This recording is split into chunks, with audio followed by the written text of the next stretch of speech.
Hello, everybody. Welcome to the show tonight. A very special edition of the B&B Show. Not something that we do all that often, not something that you get to do all year. This is a very special time of year where you don't have games to watch for your team, and your focus is on what the team is going to be next. And that involves draft picks, that involves picking players that will go onto your team. And that is what we're going to dive into tonight. This is the first post college football season draft discussion stream between me and Brandon. So we're going to get into it. We're going to see where we stand, and we're going to have this conversation evolve over the next several months. So, Brandon, how are you doing tonight? Man, you get me into mock draft season. You're in my this is where I live. This is where I reside, is in mock draft season. So I'm doing great, man. I love to turn over the potentialities and all the different iterations. I have a lot of fun with this tonight. So we're going to be doing a lot of mock draft stuff. We're going to try to do a little bit of audience participation as well. So we're all going to have some fun together. We're all going to cook this up until we find some sort of reality that we all want to live in, or most of us want to live in here. But before we do that, there is some news, some Seahawks adjacent news. I'm sure you guys are mostly familiar, but it's worth spending a minute on. First, Shane Waldron is officially gone. He heads off to try to be the one to tame Caleb Williams, probably in Chicago. So he's out. What do you think? A great landing spot for Shane Waldron. You're going to get to darn near close to a generational like quarterback that you get to work with on somewhere on that talent scale. Maybe not quite that, but maybe just short of that. And if you're talking about a guy trying to go out there and get a job to go help him launch him to become a head coach down the line, having that in your back pocket is certainly pretty beneficial. And they have, while they gave Justin Fields kind of, in my opinion, Brendan, a empty cupboard when they first walked in there as far as talent around them. I think they've slowly been building it up over time. And that does then mean Caleb gets to go into an environment I think that is going to be very well set up for him. I would imagine that both of their first round picks are probably going to be on the offensive side of the ball. Yeah. So good for him. I hope he does well. I think he's got a good chance to do well. I don't think he did a bad job in Seattle. Maybe it wasn't a great job or anything like that, but I do think he overall did pretty well. Seems like he's going to be taking a lot of our assistants with him. He's looking at Greg Olson, the other Greg Olson, possibly going with him to Chicago. Sanjay Lal, an assistant wide receiver coach who's actually somewhat prolific and well liked in the organization. A couple other guys as well. So we are potentially cleaning house here, which that's what usually happens when you let a head coach go. It's what happens. Like you say, it's a bit of the facts of life. If you're going to move on from a head coach, is you're not retaining old assistants. That can happen. Sometimes there's a little bit of a bleed over and carry over, but more often than not, most of the staff is heading on to different places. Mm-hmm. Right. So that's the main stuff that relates directly to the Seahawks. There isn't a heck of a lot going on otherwise, and you wouldn't expect there to be. Like, there's still playoff games being played. There's still stuff going on outside of the Seahawks world, but we did get some word about some of the changes being made to other teams that may affect the Seattle Seahawks. Just earlier today, we had Raheem Morris to Atlanta, Dave Canales to Carolina. In previous days, we've had Jim Harbaugh going to the Chargers. We've had Antonio Pierce tying the knot with the Raiders, and the smoke is cleared. There has been 2 openings left in the NFL, one in Washington and one in Seattle. So the equation has been very much simplified in the last week or so. Boy, has it ever. And what I think stands out to me in the simplification of this equation, Brendan, is that no one's really being, of the prime fruit candidates I think that we would look to target into, none of them are being taken from us. These hires that are happening across the board, McNellis is fine. I know that there's some people in the fan base that were big on him potentially coming to Seattle, but he never seemed to be much of a candidate. I know Raheem Morris was brought back for a second interview, but how serious was Seattle really into bringing in Raheem Morris? I mean, do you really sell the fan base on, we're moving on from Coach Carroll to go to Raheem Morris? I think that would have been a bit of a tough sell. But you go down the line list of the guys that have gotten jobs, and I don't think it's anybody that we were really looking at here. Ben Johnson remains. Mike McDonald remains. Dan Quinn remains. Mike Vrabel remains. That means to me that we still got some really good candidates here to look at, and that gets me excited still for this. If I wasn't already, it's still very excited here, and that we're going to make the proper choice. It seems like we might end up. Do you feel like this too, Brendan? We might end up benefiting a bit in the waiting for some of these other teams that have jumped on a guy, and that you might have a couple of these coaching candidates are going, wait, I thought that there were going to be more chairs. There's no more chairs. Yeah. They're all gone. Yeah, and I mean it's looking like Belichick's going to be left without a chair. It's looking like Vrabel's going to be left without a chair, and those are two guys who are, I think most people would consider them to still be very good coaches. Yeah. So that just goes to show how this plays out sometimes. The kind of crazy way this can go for even good coaches. And at this point, if the Seahawks come away with a coach that is not Ben Johnson, Mike McDonald, or Mike Vrabel, then I'm going to be kind of confused. I'm going to wonder. It's going to raise questions, right? It's going to be like, wait a minute, why can't we get one of the primo guys? Did they all flunk their interviews, or is Seattle a place these people just don't want to go for some reason? Yeah, that would be something I would start to think as well on that. I mean, it's you are going to be looking for something that's not some big risk that you don't know what you're getting at. I don't think that that would have been what was at the head of this coaching search. Maybe like you say, there's certain candidates that blow them away in the room, and that they become just so overwhelming that you got to say, hey, we got to hire the guy. But there's a lot of other. This isn't in a year where it's like, well, there's so much other less options out there that this is how we get to this creative option, is because everything out there is so lean, and it's not lean right now. There's some really good coaching talent out there right now, some certain coaching talent, and you know what they're bringing to the table if they come into your program. Less a reason to me to take that risk, wild risk, that left field risk, that, coming completely out of left field kind of hire, which, there's some names being bandied about that are in that way. Right. And I don't want to dismiss the possibility that some of these fringe guys are going to be really good. I don't want to dismiss guys like Mike Kafka or Elijah Aviro, or even somebody like an Adam Stenovich. But if we end up with one of those guys, it's just going to make me wonder, were we trying to lowball these good candidates, or did they not want to like it's going to make me wonder, basically. It's Right. just going to be like, what's going on here? There's another factor at play, and is what you're kind of speaking to, and we don't know Yeah. what that is, but it ain't just merely on getting the best coach, and then that becomes not great feeling, because you're going, well, wait a second here. We're not hiring the best candidate. Then this is where this all starts from. Our success begins from this point, and if you're not bringing the best candidate in, how can you hope to have the greatest success down the line? I Mhm. think it's a bit of a valid concern if it plays out that way, I think. Yeah, especially if said primo candidate goes to Washington, a team with brand new ownership, garbage facilities, and a pretty lackluster roster. I'm gonna go. They got some good stuff, but they don't have a quarterback at all. They don't have defenders anymore. They traded away their good defenders. Like, if we lose a head coaching bidding war, or decision to Washington, that's going to make me wonder.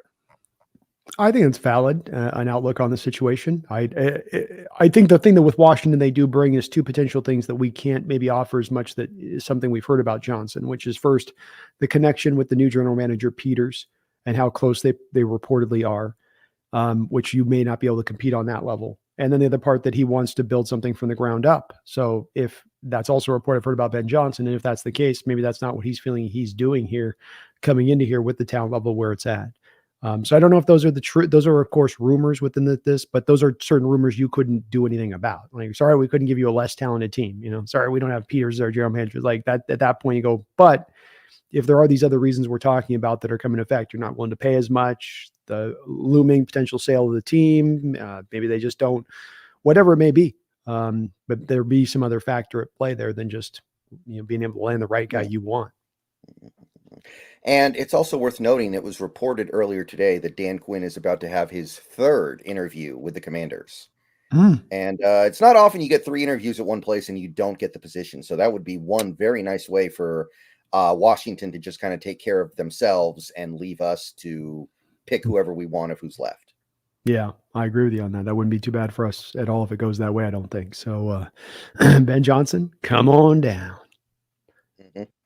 All right. Real quick here before we get underway on the main part of the show, we've got John Stillwell. Thank you for the Let's $50. go. Let's go, Knock it out of the John. park, brothers. The two best in the biz. Thank you very much, John. We're going to try. Appreciate you, Certainly going John. to try. Yep. as always. Thank you, But brother. yeah, we're gonna now we're gonna do mock draft stuff tonight, of course. Like I said at the start. We obviously have not had the combine yet, so there's information we don't know. We're just going to work with what we have. We're going to work with what we think we know, and obviously, if the combine rolls around and Romo Dunze runs a 4.840, that changes things. If Jaden Daniels is 6'5" and 225 pounds, that changes things. There's stuff that can happen, but we're going to do the best we can with what we have. Amen. Yeah, this is a refining process, and for some that with the mock drafts, I think there's always a little confusion. Not always. There's some confusion from some of the mock drafts. They're not necessarily mainly just to be predictions. That's not really the point of them. The point is to get the better understanding of the draft and the way that it's going to probably flow with the players available to what rounds and where you can maybe be able to target here, target there, where truly value has to carry forward everything, where there's depth in the draft by the way that things will work out and how things are drafted. You might have a deep position group, but then you might have a lot of teams that aren't necessarily drafting to that position. And then you end up with that position group deepening down through the draft. There's a lot of these different segments that come out of this practice and exercise, I think, Brendan, that help to just inform people better and educate a little bit better on the process and what the team's facing when they're coming up with their selections once we get to actual draft day. Okay. All right. So this is going to be a little more of an informal show because we're going to be having like these conversations and discussions about these picks, and we're going to definitely kind of do it a little bit more as like a discussion rather than something that has been prepared beforehand to be presented to an audience, if that makes sense. So we're going to try to have some fun with it, and if everybody's ready to go, I will start the presentation. Okay, so let's see here. Allow StreamYard to see your screen. Select window or screen. Allow. Okay, does that work for everybody? Looks good. Does everyone see the PFF mock draft simulator? So obviously we're going Seahawks here. Let's see here. So for those of you who are unfamiliar with the mock draft simulators, they are a lot of fun. They are a lot of fun. Some of them are better than others. There are some that produce some very wild results. PFF, in my experience, tends to be one of the better ones. They have a pretty good handle on things. So, are you okay with these settings, Brandon? Just care for positional value leans towards more, I draft think for that's needs. I think the provisional value one probably goes down to less. Okay. And let's maybe up just a tiny bit the randomness because of the fact we haven't gotten to the combine yet. That Yeah. perfect. All right. So let's go ahead and go with that. Oh, hold on. Four round. Oh, right. Okay. Yeah, we're just gonna do the 4 rounds. Once you get down to 5, 6, and 7, you should just do BPA. Like, there's not much to talk about, in my opinion. If you get down to the 5th, 6th, and 7th rounds, pure BPA and turn your brain off otherwise. Yep. In And my then opinion. folks, we're gonna kind of do two of these back to back. So we're gonna do one with Brendan running it and me kind of debating a bit with Brendan, right? And then one with me doing one on this, Mhm. on the two results we get. Okay. So we're gonna enter the draft here. Now, I'm not gonna worry too much about trading up in the first round because I don't think we're gonna do that. Brendan, That's you've got to not. get your GD generational quarterback. What are you talking about? All of it on there. Through it. These picks don't matter to you. Yeah, I want those future picks, man. I need those future picks. I'm not looking to trade up in the first. I will say this. I would not mind at all, and it is quickly becoming one of my favorite options to trade down in the first round. And we'll talk about that in a minute here. But I am going to go ahead and just start the draft and see where we land when pick 16 comes up. Let's go. All right. Okay. So let's review the first 15 picks. We got Caleb, Drake May. Ooh, here's where the randomness kicks in here. We've got Romo Dunze going third overall to Washington. That's a little wild. That's a little wild. Yeah, okay, but they There was a they don't have medical on Marvin. There was a medical on Marvin. Okay, he got a medical yeah. flag in the evaluation process. Yeah, I mean maybe Bill Belichick's still their GM or something somehow, and he's just like um Ro- he's doing what he always does when he's the GM. Romo ran a 4.3, man. He ran a 4.3 on his pro day, on the Hmm. slow track at Washington, they said, okay, this kid's a Hmm. burner. Okay, we've got Joe Alt to the Cardinals. I love it. No idea why they did that, but I love it already. Yeah, that wouldn't happen. Brock Bowers. That's beautiful. That's a nice pick for them. I like that a lot. I was connecting that with Harbaugh when he signed there. Yeah, that makes a lot of sense to them. Marvin Harrison Jr. Giants, Fashanu Titans, Cooper DeJean. There is a lot of Cooper DeJean hype out there. Like this seems like it's weird right now, but by the time we get to the draft, if he tests well, it won't be. Like people love that guy, and I don't know why, but people love him. PFF has him as their number one cornerback in the draft, and he didn't play outside corner until this last year. They moved him all over the place in his prior seasons, and so it was hard to evaluate what he was as a player. This year, purely on the outside, and really excelled at that. And I think that's what has people really rising him. Nabiers goes number 9. That's a great pick for the Bears, by the way. Paired him with Caleb. I love it. Neighbors, yes, sir. Uh-huh. Fuaga goes number 10. That's a little bit higher than I think he'll go, but I do like him a lot. He is a lot of fun. He is. He's a good player. Jaden Daniels goes 1 pick before Denver. Sean Payton punching the air right now. Mm-hmm. They go with Latu, Bo Nix, Jerzan Newton, and Nate Wiggins rounds out our first 15 picks. So, with all this in mind, let's take a look at who's left at this point. Let's start with okay, so just to understand where we are, quarterback Penix is still on the board. We still do have Penix.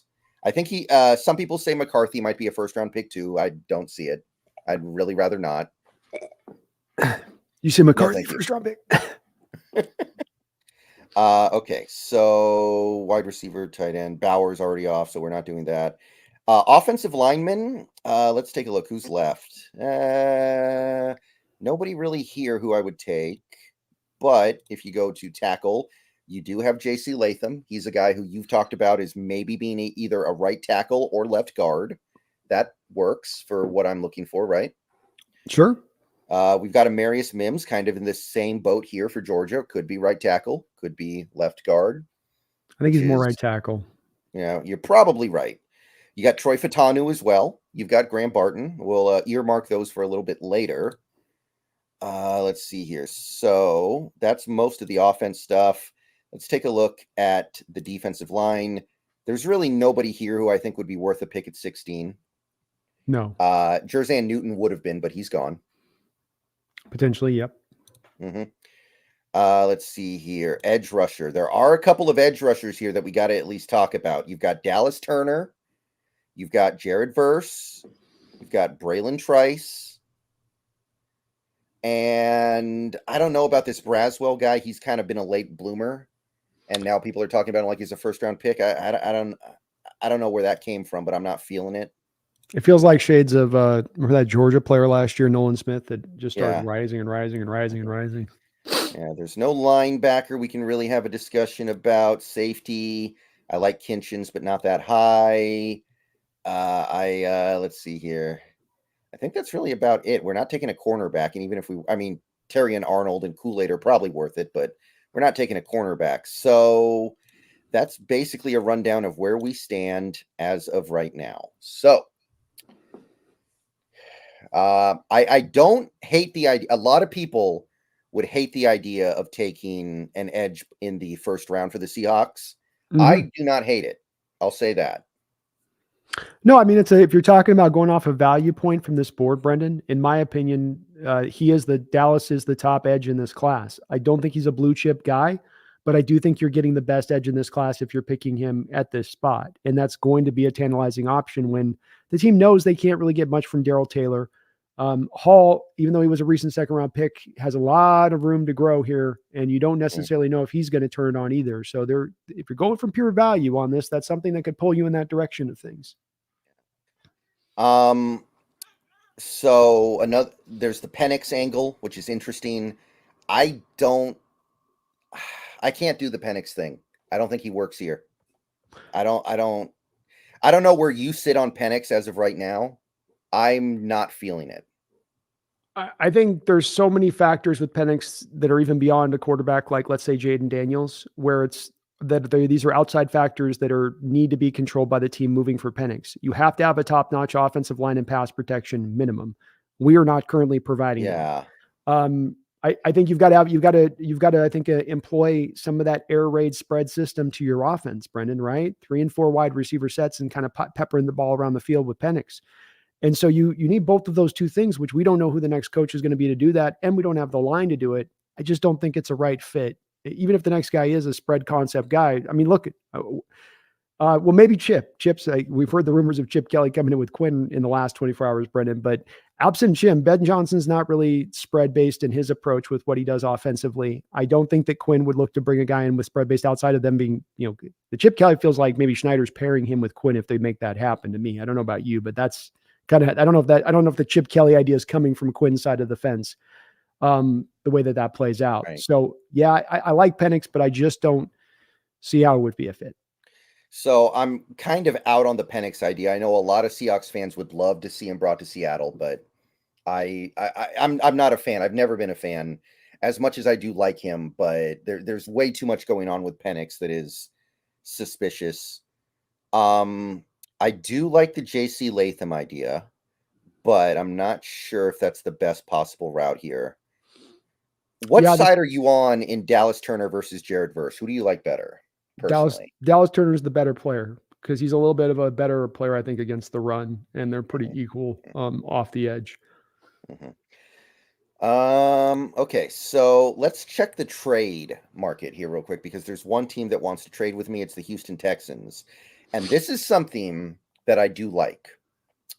So we offer up 16. They offer up 23, and can I get 59? Like, to me, that's actually pretty sweet. To me, this is something that I feel really good about because I want a second round pick because we don't have one right now. I'm going to be trading back in my draft, Brendan. So it doesn't matter if Newton's there in my draft when I pop up in a second. I'm going to be moving back in mine too.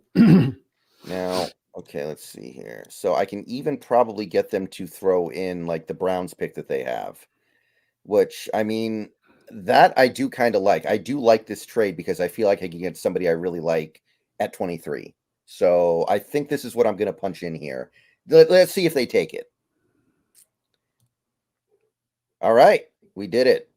The whole the green room standing up and applauding right now. We're feeling really good about that.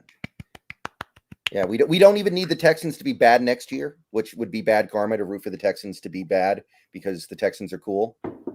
That's right. That's right. Mm-hmm. All right, so now we are going to resume and see what's up here. Okay, we've got Troy Franklin. Houston traded up for Troy Franklin. Interesting. I love it. Jeez. I mean, I like the idea anyway. Braylon Trice, Terry and Arnold. Penix goes to the Rams. Oh, that's going to be fun. I don't. My emotions are being played with right now. Yeah, I don't know what to think on that one.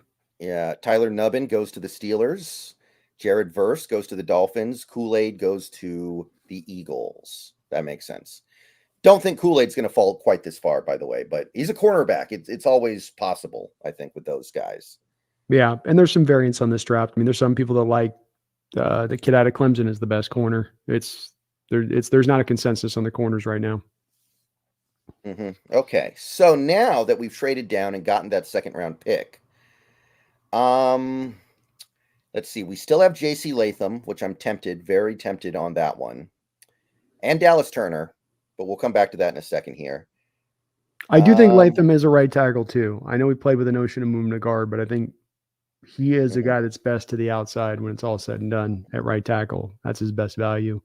He could do some guard probably, but yeah, I'm tempted to die on my hill here and just say, let's go BPA. We have a chance to get Dallas Turner lower than expected. I mean, you might be looking for me to push back on this, and it was the direction I might go. I don't know. I'll see where I face with it. I think you're in a conundrum that I'd be in with the same pick there because we want to go with a value-based board, right, Brendan? You want value to drive you. When you look at the edge going into next year, you go, look, you can't look at your two edges and say, that's all I need is these two edges, and that's going to get the job done. Uchenna, Boye Mafe look really good. But right now with Derek Hall, he didn't give you a Boye Mafe season one, right? He didn't even give you like something flashy you can lean on with what he's bringing. So you go, how much? I can't rely on Taylor. How much can I rely on Hall? I will say as well that An initial look-see on this draft, you kind of have your five guys to me that are sort of, even a sixth guy that are sort of in your first round territory off the edge. Turner, Latu, Trice, Jared Verse, Chop Robinson, and JT Timaloa out of Ohio State. Right. And then there is kind of a drop off of my early inspection on some of the edges then. So if you're talking about, can I go find a good quality edge later on in this draft? We got to see how this one will play out, certainly. But I would say you might have a bit of a harder time if that's also kind of factoring into it a bit. So I either want to do Dallas Turner or I want to do Troy Fatanu. If I'm drafting for need, Fatanu's a guy who I think slides into left guard really nicely. Like, he has issues at left tackle, but I think those issues go away if he plays left guard.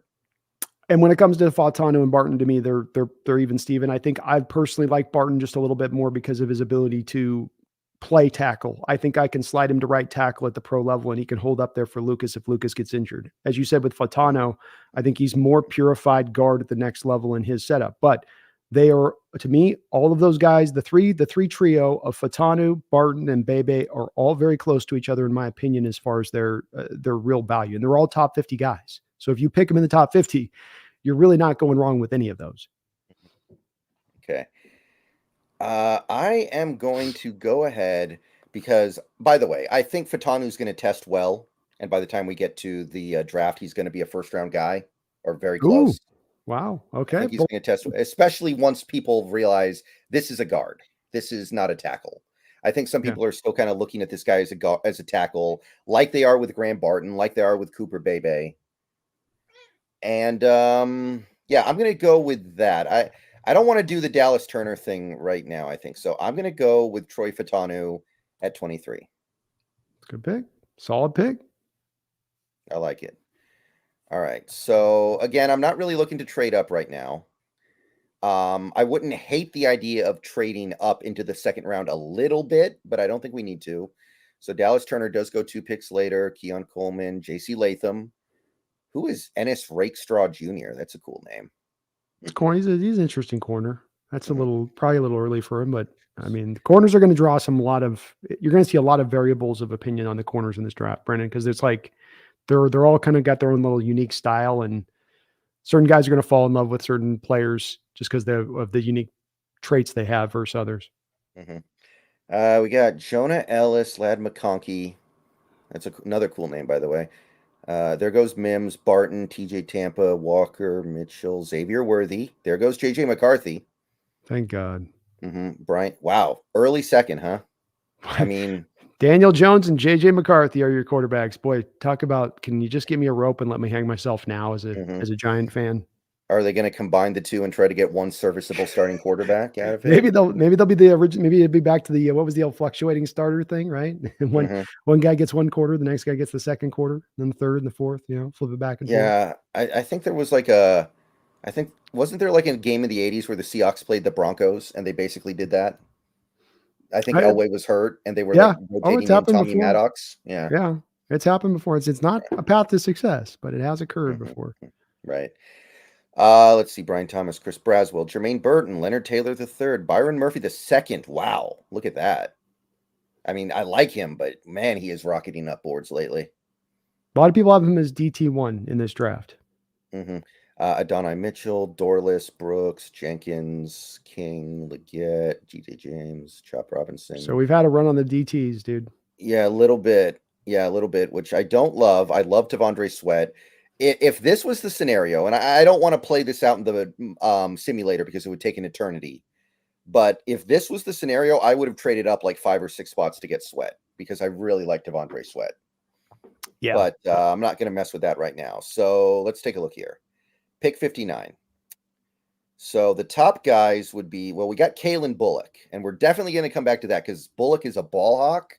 And we're going to need some safeties. And let's anticipate, Brendan. Let's both you and me operate when doing this draft that Jamal Adams and Quandre Diggs have been let go. Yeah, and by the way, I would not be shocked if Love was as well. We do save some significant money there, and if the next coach doesn't like him, then you could completely clean out the safety room. Agreed. Yeah, I think it's also impossible. I haven't looked very much at Tyler Guyton yet. Is he a tackle or guard in the NFL? He is a right tackle at the NFL. Okay. Toolsy Yeah, he's like got the Madden creative player kind of perfect looking kind of build length to him, Hmm. but he's he's a little he's a struggle on his feet. Okay. We got Jalen Polk, my boy. I'm so proud to see him up It almost in the is. top 50.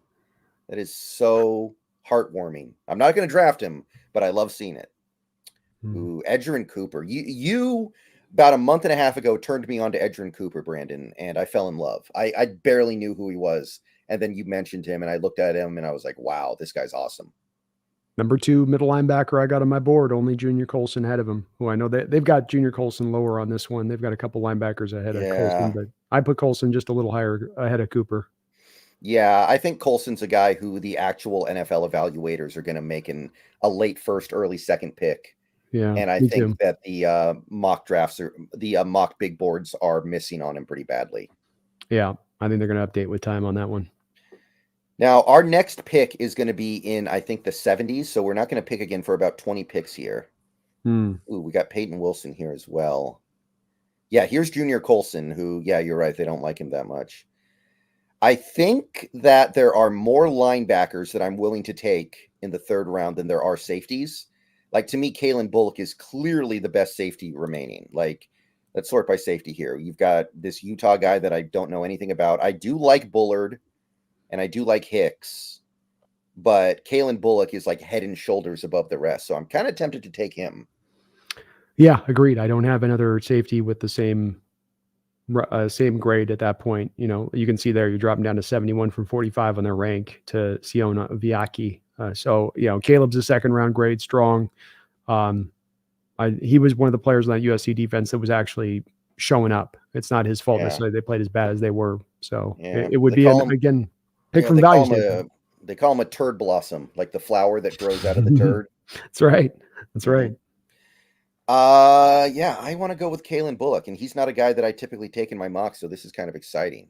We need safeties, man, and we need cheap safeties. All right, so I'm gonna go ahead and punch that in. Feel pretty good about that. Okay, Jalen Polk goes in the second round. Good for him. Wingo, Vaki, Frazier, Brendan Rice, Ricky Pearsall, Josh Newton, Oro Horo, Hold on, Javon hold on. Bullard. Oh, there goes Colson to the Chargers. Cooper too. Peyton Wilson, man, there's your run of three. Yeah. Bam, bam, bam. Ah, man, that hurts a little bit. That hurts more Even than a in little bit. Luafa, Notre Dame goes too. Ooh, yeah. You're Okay. gonna have to go get your LB in the fifth, man. Or we just bite Trotter, on Trotter. I mean, look, I don't love the season Trotter had, but he played better as the year went on. look at your DIs. Let's see what our DIs are too, because we haven't Okay. addressed that yet either. I do like Dwayne Carter. I don't know if I like him in the third. Ooh, Tyler Davis. He's kind of nice. Yeah, it's getting thin on the defensive line. Mm, Although by this point, we probably already paid Leonard Williams, so it's not the end of the world. no, no, it's not. And there is some depth on the defensive line overall as you go through a bit. And hey, I mean, the value on the board is Trotter, and you need that's also your need where need meets value here. Because look at linebacker. Where's middle linebacker at if Oh, we yeah. go? Yeah. Linebacker. Yeah, Ugh, after Trotter, it's not great. Ulofoshio's interesting, but I don't know if I view him as an NFL player. Cedric you know, Gray's fun. see what I like about the Jalen Ford is nice there too. Yeah. That's one of the better cover linebackers He's in like the a sport. day three guy all day, though. I'm definitely not taking him here. What I like about the potentially going linebacker here is that you go value to need with Trotter, and then you set up for yourself the stage potentially, Brendan, because you probably need two middle linebackers in this draft. So one of the Jalen Ford, one of Edwan Elifoso. I know we're not doing a fifth round draft, but you now maybe have the availability of one of those guys in the fifth round. So now you've attacked both middle linebacker positions at that point in this draft, and brought in pretty good quality guys at that point. So it's a strong way to go on that side of it. If you could look at center real quick, Ooh, well, interior offensive line. to your offensive line. Let's see here. I So the do guy like was, some of these guys. Ooh, yeah, look, Cooper. Dude, see there's no the way Cooper Bebe is going to be here, by the way. That's ridiculous. Dude, I get you. I'm with it. But look at those three names right there alone. Baby, they're smoking crack on the Mahogany and Haynes are fine. When it comes down to draft day, though, when you're facing it, those three guys you're looking right there. Go back up. Bebe, Van Pram, Zach Zinter. Those will be your three guys at this spot when you're sitting in the draft. Not maybe Bebe, he'll be out the board. Maybe Van Pram as well. But that's the tough. You're sitting in the spot right now, Brendan, where I'm gonna be sitting in a second when I do this draft, looking down the barrel of those guys, whether they're or not when you pick. To me, those are guys that you talk about making investment in the line, and you put Cooper Bebe and you match him up next to Troy Fatanu, and now you have two guys that can both in a pinch play tackle if you need. Tell me that line's not monstrously better instantaneously. You put Cedric Van Pram with your pick of Troy Fatanu. Tell me that line's not tremendously, markedly improved. So these guys, to me, when I was doing these mocks and going through this pick in round 3 and looking down the barrel at these three guys I'm staring at, boy, it's hard not to. Yeah. I know you got 2 picks here and 4 picks. That's the thing to consider too, is you get 2 selections in 4. But that's the tough one for me when I look at this going, man, I like those guys there from a value standpoint. If any of those 3 are sitting there at the end of round 3 looking me down dead in the barrel, I think I'm going to have to jump. I wish I had more information about the Abe Lucas thing. If I knew his knee was messed up and wasn't getting better, I'd feel like we got to do it. But if he's going to be fine, then what does Cooper Bebe do? Move to right guard? Mm-hmm. Could he do that? Like, is he a mauler like that? And didn't Zach Zinter mutilate his leg? I think he was back out there for the championship. I thought he went down bad. I thought he was back. I thought I was on back out there. I could have been wrong. Hold on one second here. I don't think he played in the national championship game. I to my knowledge, his leg basically got ripped off its body. Let me check this here. Yeah, he broke his tibia and fibula against Ohio State. There's no way he played in the national championship game unless he's literally Wolverine. He might be. But those are recoverable injuries. Those aren't. He's going to come back. Those fine. And getting him in the 3rd round, he would have been a 2nd round guy if he was healthy. One question I got for you, because this is a guy who's been getting some press. What do you think of Michael Pratt? I haven't taken a deep dive into Pratt yet, to be honest with you. Okay, he's kind of the resident small school quarterback of this class that everyone's kind of excited about. I'll definitely take a look. I just haven't. Hey, he just came up on my radar. I wasn't even aware of him. Yeah, he intrigues me. I like what he did this year. Wow, so this is a tough one. Because I already took Fatanu, I don't really want to take Bebe. I'm just going to go ahead and say that. What about Pratt, Spencer Rattler? There's 2 at 3rd round. Ooh, Spencer Rattler. Oof. That hurts. 1st round talent, 7th round head. Maybe 4th round is where it evens out, right? You should take the average. That works for me. Yeah, I'm not going to do that quite yet. I kind of feel like we got to do the linebacker thing because I don't think we're keeping Brooks. I don't think we can afford him. I think it's an understandable way to go here. Even though I don't love Trotter, that's the thing that I hate about it. Like, he is small, and you're going to have to get a defensive guy who's willing to blitz a lot, because Trotter on the blitz is kind of, I feel like that's how you're going to have to try to utilize him. I'm not sold on him as much either. I like him. I liked him a lot more initially. The more I watched the tape on him, the more I worried about the size limitations with him. I think that's a realistic concern. There is Tate Ratledge here too. That's a right guard guy. That is kind of nice. Wow, they actually have Ratledge higher than Bebe. I can't see that. They got it off. Baby is going to be a 2nd rounder. All those guys you just looked at, maybe not Zinter because of the leg injury, but the Van Pran is a sub 1st rounder. He's right in that Linderbaum, John Michael Schmitz. I mean, he's in that same place those guys were. He's going to go in the same spot in the draft. And Bebe's, keep in mind, Bebe, he projects to be left guard who you can also play a tackle. So it's only going to increase his value come draft day. You know, a guy like Tate Ratledge is a pure right guard. Those things are pretty easy to find, you know. Exactly. All right, I'm just going to go with Trotter because I feel like we're going to have kind of a need that's really pushing against us here. Because, again, I don't even know if Wagner's coming back. I get it. I totally get it. So I'm just going to punch that in. And then we've got our pick in the 3rd here. 81 overall.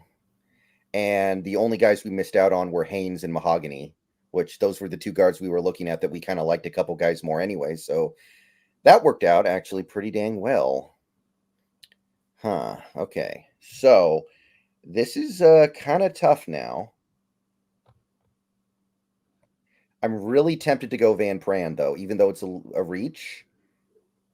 I'm trying to decide, do I want to take the risk of him falling to the fourth, right? He ain't falling to no fourth if he lasts this far. Because he's such a good move center. He would fit in so well with Cross and Lucas and Barton and excuse me, Fatanu. I believe as well he has some guard experience at right guard or left guard, one of the two. Yeah.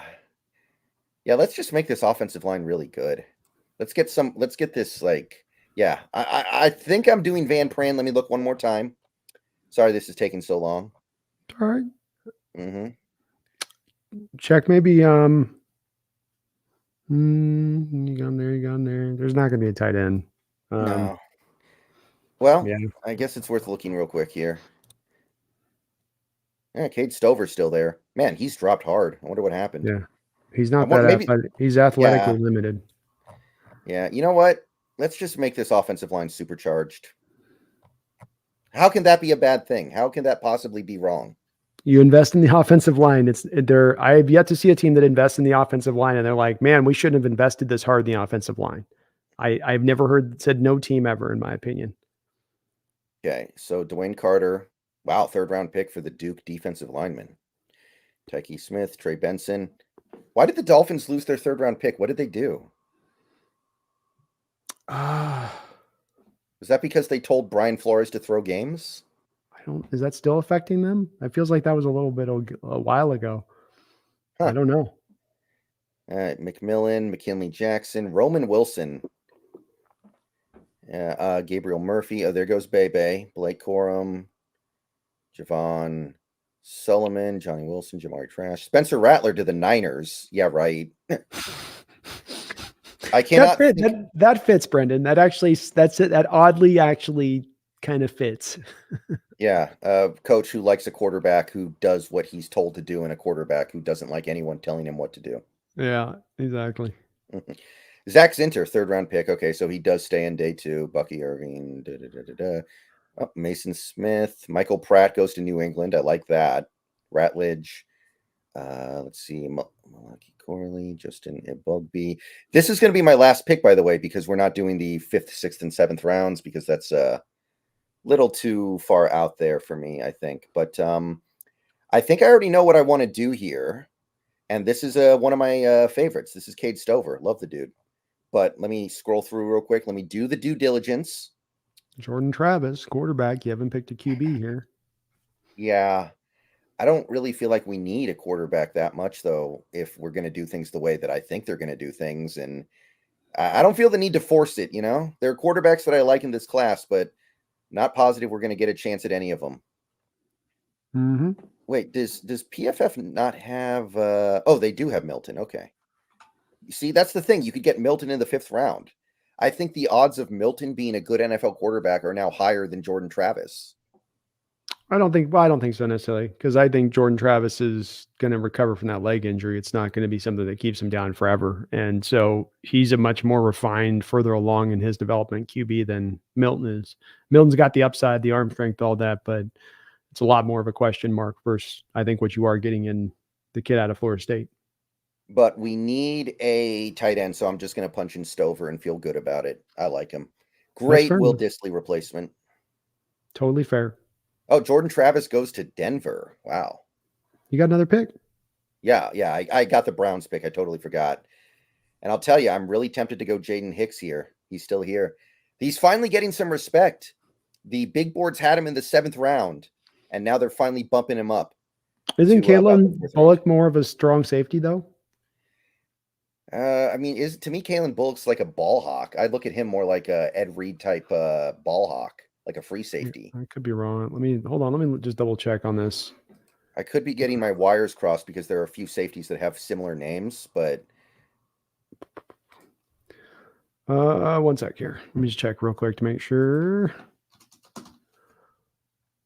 I could be wrong on this and how I outlook it here, but I thought that he was spending some time over at the. He's a ball hawk. I'll give him that.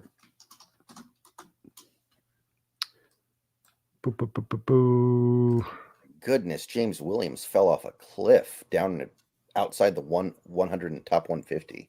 Yeah, he's just kind of coming along as a as a guy at this point. So I guess he does a mix. Bullock does a mix. He's got a bit of free safety, a bit Well, of after boss. this year, we might just need like a whole new safety room. So even if Jaden Hicks is like a jack of all trades type backup, that's not bad either. I'd rather pay a rookie salary to one than have somebody No, like Jordan Love doing that.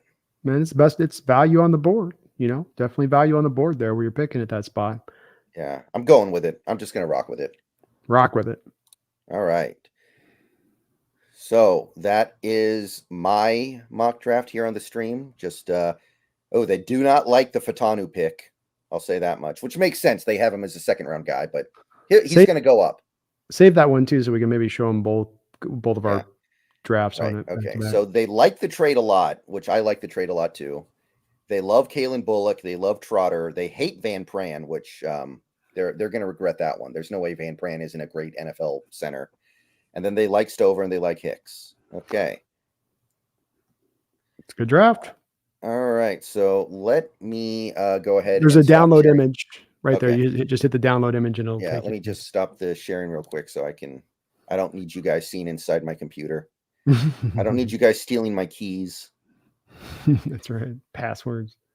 Okay. All right. So that is the first mock draft of the day. So do you want to drive for the next one or should I drive and you just tell me what you want to do? I'll drive if you want. Probably be easier to do if I can. All right. As long as you can, I'm pretty sure you can. I think you just set it up again, then just share the screen to me, and then I can All right. move Let me through. see here. So share screen. Does it allow me to? It doesn't look like I have the option to kick it over to you. Okay. Well, So I I just might just have to drive. All right. Let's see here. So.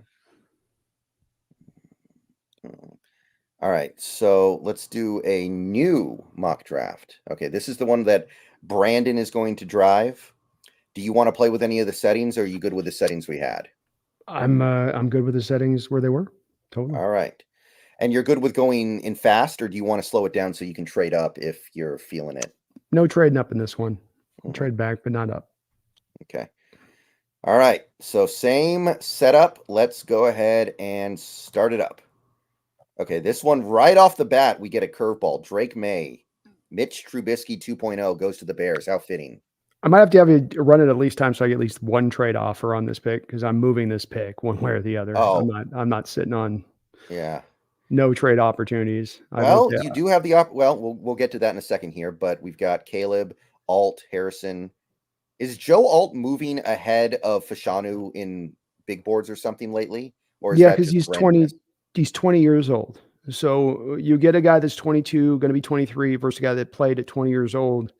It starts to, those are the guys that are kind of the unicorns out there, right? Because then the NFL evaluators go, wow, look at him. He's playing with big boys at 20 years old. You get him with his frame filled out 2 to 3 years down the line and look the hell out. Where Fashano is kind of what he is at this point in that respect. I don't think he's a lot older, but he's a couple of years, and that's enough to make the difference. I think Fashano still probably goes before him, but somebody might really look at Alt in that way, where it's just he's really going to come along as it's like Charles Cross when you're off to Cross at 21. It's like he's going to fill in, he's going to get bigger, he's going to get stronger. All right. So most of the draft goes about as expected. Daniels, Harrison, Neighbors. Bo Nix goes to Denver. So they got their quarterback there. Brock Bowers falls to 13, which that would get me way too excited on draft day if that happened. I would have a heart attack if Bowers got that close to Seattle. Yeah, I'd hope Like, we'd be looking to trade up if that were to happen, if he got that yeah. close. But he doesn't make it. So we're sitting here at 16. We do have a couple of really high value guys here. Odunze, Jerzan Newton, and then you've got a couple of Alabama guys, Latu. So do you want me to rerun the sim so we can get a trade offer on the Barbie? Yeah, because I'm not those guys. I don't have a blue chip prospect grade. I'm sure somebody will be willing to trade with the Hawks. I don't think there'll be like no team that will be able to trade. Yeah, trading up is not what it used to be, though, in fairness. No, but I Mm-hmm. I will acknowledge that. there'll be one. Trading. Mm-hmm. Oh, Wow. come on. Rerun it again. Rerun it Yeah. again. Give me a break. Yeah, Everyone give I've me. run up until this point, they've allowed you at least one trade offer. Maybe I should reduce randomness a little bit. That makes it more likely. Yeah, sure. Let's just see what happens here. Okay, Holy there we Lord. go. Jesus. But okay, we're just gonna pretend Brock Bowers isn't there because that's goofy, and Yeah, you he's said you were not gonna there. trade anyway. Yeah. Just go to trade. Okay, so what do we got? We got the Dolphins, we got the Eagles, we got the Patriots, and we got the Broncos. I don't know what the Broncos are thinking. let's They try don't pick 6. Let's try 16, 21, 53 on Dolphins. 16 for 21 and 53, 42% chance. Not bad. Offer it up. All right. Ah, Throw him a sixth or whatever. okay. Throw him a sixth. Okay, that boosts it to 49. We are flipping a coin here. Are you ready? I'm ready. Ah, All right, let's try a different team then. If they're not going to let me, I just want to basically get a 16 to the. I'm not really picky let's on. try that Eagles pick then. Okay, that's 54%. We can get Perfect. 22 and 54. Let's do it. Okay. Yes. All right. There we go. So you got your trade back. So let's go ahead and resume and see what comes up when we're picking. Okay. So we've got, let's see, who just went? Jordan Morgan, Jared Verse, Latham, Fuaga, Braswell, Bowers. Yeah, Philly traded up to take Bowers. That sounds like something they would do. Kool-Aid, Dallas. Okay. So what are you looking at here? I want one more check for the trade. Just show me the options that are available. Jacksonville at 48 and Miami at 53. Okay. What are we picking at right now? 22. Yeah, that's a drop there. Okay. Go back to draft. Scroll down if you could for me. Just kind of Right. get a little look. Oh boy. Okay. All right. I don't think if you scroll back up the top, I don't think that at this point, I think Latu, Nix, Brian Thomas, scroll just a little bit more down. Sorry, you got to kind of go back. I think No Mims problem. is going to be here at this spot. That's a little bit like the Brock Bowers one where I don't buy that he's there at 22. The rest of these guys probably would be there. I'm going to go with, I'd really like to do a trade, but 48 is a little bit far back to go. Okay. Let's go with Graham Barton. Graham Barton. Okay.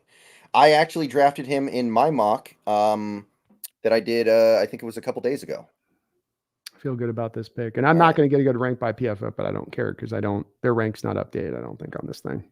Yeah. I think they're looking at Barton and saying, he's an okay tackle, but he's not going to play tackle in the NFL most likely. Agreed. Okay. So let's do Mr. Barton. And then we are jumping on down to our pick in the second that we got from the Eagles. And yeah, Byron Murphy goes 44th again. They're in love. They love him. Okay. So let's see here. What's my trade first? Just see which team it Green is. Bay at 57, and we are All right. currently at 54. See if we can do a 57 to 54 and get me back a 4th round pick if you could, please. Okay. That Maybe a okay. third. Nah, they won't No, do they that. won't do the Buffalo one. Okay, that's 49%. I could Is get like that 2 4th round picks. those are 4th rounders at that Yeah. spot? Yeah. Let's do it. Let's do it. Okay. I could remove that one, and then it's basically a sure thing. And maybe I Sure. could throw that No, I'm into. okay. It's the one's fair. It's okay. We can just want to get that one extra 4th rounder in there. We're good. Okay. Okay, resume draft. So Wingo and Dorless go off the board. I forgot about Mekhi Wingo, by the way. I feel like he didn't even play this year. Yeah, he didn't do. I mean, he was okay. He was just okay. Okay, so top guys left include Chris Jenkins. That's a very interesting one for me. Patrick Paul, Jalen Polk, Jackson Powers Johnson, McCarthy, Isaac, James. Ooh, Tavondre Sweat still here. Jeremiah Trotter Jr., Peyton Wilson. This is going to be a pretty easy one, I think, on this one for me, brother. Oh, yeah? Yeah, I love Chris Jenkins a lot, but he's a 3 tech. I think you're bringing back. I do anticipate you're bringing back Leonard Williams. You still have Jaron Reed coming back. Those guys can do a little bit of that for you. You need some more beef up front and some beef coming in the nature of, to me, I think Tavondre Sweat would be the pick here as I look Oh, through those yes. names. I really You can't see there being somebody else that you do realize you're recreating my mock that I did a few days ago, right? You are reading I my mind. didn't. We are in sync right now. Well, I'm just saying we're in sync. I didn't have a chance to see it, so I just it's. I mean, go to if you can go to middle linebacker. Let me see. Edger I and mean, Cooper just went off the board, by I the way. know. See the only thing I don't like about this is I got to make my peace with Trotter, Wilson, Colson are probably gone by the next time I pick. So I'm definitely screwing the pooch when it comes to the middle linebacker for this draft by taking this direction. But it's a pooch that wait, I'm not going to say it that way. I'm I still feel good enough about it because I just like Tivandre Sweat more as an I think overall player. Colson makes it hard for me, man. He makes it hard because I think he's really close. But boy, I just feel like you put that big dog Tivandre up in the middle. I don't think anybody's running in on that defense up in the middle of the defense. Tivandre Sweat. Yeah, you should have seen me on stream every time we ran the ball up the middle when we played Texas in the playoff game. You Yeah. should have seen me. I was so mad. I was like, "Why are you ever running up the middle against Devondre Sweat Well, he's under the any size of circumstance?" three normal human beings stacked side to side. He's that wide. And he's unbelievable. So I'll take that and be happy all day long. All right. All right. Now here we are at pick 78. We still have 2 picks coming up in the next 4. So let's take a look at the top here. We got McCarthy, we got Pratt, McMillan, Christian Haynes, Javon Bullard, Dwayne Carter, Trey Benson. I'm not even going to try that one. Let's see here. No trade offers, by the way. We could maybe No force more one. But trading. I've done my trades. I'm good. Go if you can show me both interior offensive line and show me interior defensive line. we got Haynes, Mahogany, Ratledge, Bebe. Still not believing he's going to be there, but who knows? Who knows? Defensive line, top guys Dwayne Carter. Then we have McKinley Jackson, Mason Smith, Middle Michael Hall linebacker Jr. just as the line as the last one. Okay. Top linebackers, the Notre Dame guy, Marist Lufau. Let's see here. And then another Notre Dame guy, JD Bertrand. These are 2 guys that I heard nothing about during the season, by the way, which is weird because I was looking into linebackers. Yeah, they're late, definitely late kind of guy. The Mustafa guy I know a little bit more about, but okay, so I'm going to go with this. I mean, am I counting Bebe like we crowded Bowers at the start, or is he in play here? Maybe there's something going on here because a lot of big boards have Bebe in this area. Maybe there's something going on there that we don't know about, or maybe he just needs to test at the combine and kind of make it official that he's guard or something. I don't know. I'm going Cooper Bebe then. I'm Okay. sorry. I mean, I'm just if I got to pick Barton and Bebe, I've got my interior set. I've got flexibility for swing tackles for the next 3 years set. If I've got to kick anybody outside, I think those guys may even have an ability, one of the 2 of them, to kick eventually into center if you want to run it. So I'm going to go with Bebe because that's just too good a value at this point at the board for me to turn down versus the other players that are there. That's the best value sitting us right here in the 3rd round. We're doing it. And we pick again immediately, basically. So I don't think anybody you cared about went off the board. So you've got a similar choice now. Mm-hmm. Okay. Boy. Okay. Give me a safety look if I could. See what I got out there. Got the Georgia guys, Hicks, Braid, Mustafa from Wake Forest, Cole Bishop. He's interesting. And then Not in this area. Sorry, middle linebacker only then. Just one more look at that. Okay, middle linebacker. Oof. Yeah, Eichenberg was a 1st round pick at one point too. Yeah, he's definitely dipped. Cedric Gray's kind of interesting. I like the look of him down there as well, but I can get that guy.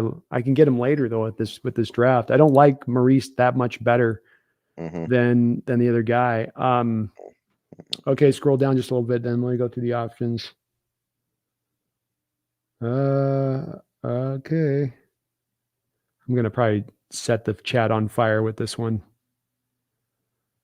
Well, I'm driven between a McKinley Jackson, and I'm kind of even thinking about Van Pran and just building my whole thing out. But let's go with I'm really thinking about doing that, Brendan, here. Just going heavy. Keep scrolling down if you could. Keep letting me have a look on the bottoms just to make sure it's not somebody I'm missing. I mean, talk me out of this, Brendan. Like, where else is the value on this board you're looking at from where we've drafted? Yeah, yeah. That's kind of why the whole Cooper Bebe thing kind of throws me, because he's never played right guard before. But I mean, if you keep doing drafting these offensive linemen over and over and over, eventually you're going to come up with good ones, right? That's what I want to do is at the forefront of this is make a great offensive line. And I have, if you think about it, we've got Leonard Williams coming back, Jaron Reed coming back, Tavondre Sweat that I've added to the group. Mike Morris is also returning back to the flex. That doesn't Hmm. speak to anything that you do in free agency before the draft to add to that group.